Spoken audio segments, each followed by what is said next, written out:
Hello and welcome to Frankly Speaking. Today, on Frankly Speaking is a man who is the constitutional head conducting elections in this country and on whom the entire responsibility of maintaining the dance of democracy really exists. Chief Election Commissioner Mr. Sunil Arora joining us tonight. Good evening and thank you very much for joining me on Frankly Speaking, Mr. Arora. Thank you, Navikaji, for calling me. In your tenure over the last 4 years, we've seen at least 11 elections, including a Lok Sabha election, an election in Bihar, which was right in the middle of the COVID pandemic, and now, of course, 5 states going to the polls. As always, the decibel levels are high, and as always, everybody trains their guns on the Election Commission of India. Generally speaking, Mr. Arora, how do you think this entire rigmarole affects people like you and the entire commission? As I said in the commission press meeting also, Navikaji, I would like to believe that I was associated with the elections. 11 as EC, 14 as CEC, and the Lok Sabha elections. Because it's not the CEC alone who conducts the elections, it's the entire team. Having said that, you asked me about the kind of bombshells being thrown from all over. I'm very grateful to them. We are used to bouquets and flowers, more bouquets, less flowers, over a period of time. You see, after the voters, it's the political parties and entities who are the most important cornerstone of the democratic edifice. And it is for them to kind of say or impute what they think in their best judgment should be said.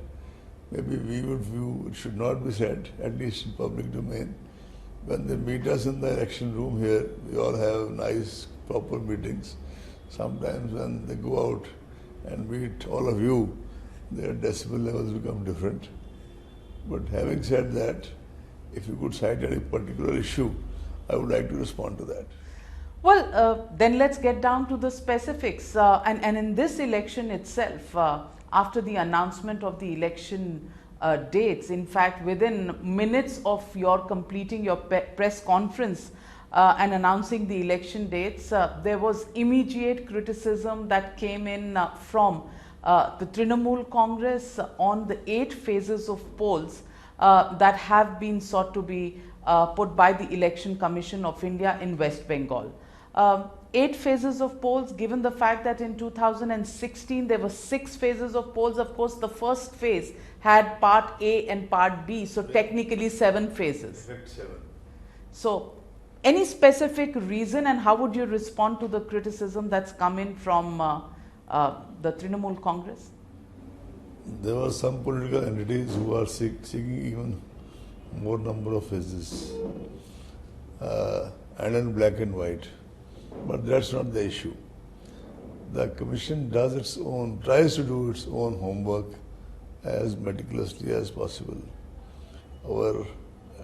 The officers in charge of West Bengal visited West Bengal at least twice.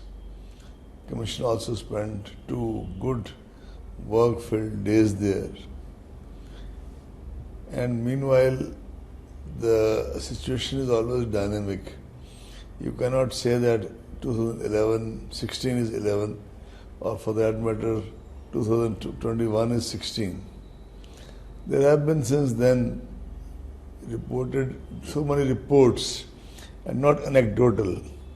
We do not believe in anecdotal reports, be it given by this entity, this party, or that party. We try to see the statistical and empirical evidence.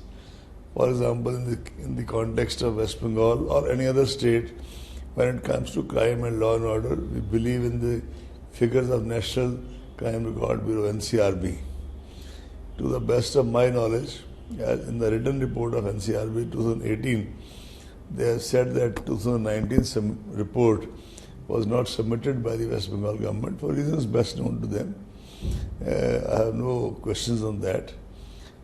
But even in 18 report, which is after 2016 elections, the figures of rise in crime, hooliganism, even murders, etc., etc., have been on the and were on the rise. And therefore, in addition, we also have the limitation of movement of central forces. It can always be said that the central forces movement is a much bigger issue in the Lok Sabha elections than in the election to a group of states. But it must also not be forgotten that since that time, the central forces kind of their requirement in many other sectors in the country has also been very heavy. And you know all that, and we need not specify those areas. So keeping the totality of factors in mind, the views of the political parties, the local holidays, local everything, even despite keeping in, and I would like to tell you that the entire process of 8 phases, by the way, ends in 66 days. Whereas in the last 2 elections, it was 3 elections, it was 70, 74, 77 days.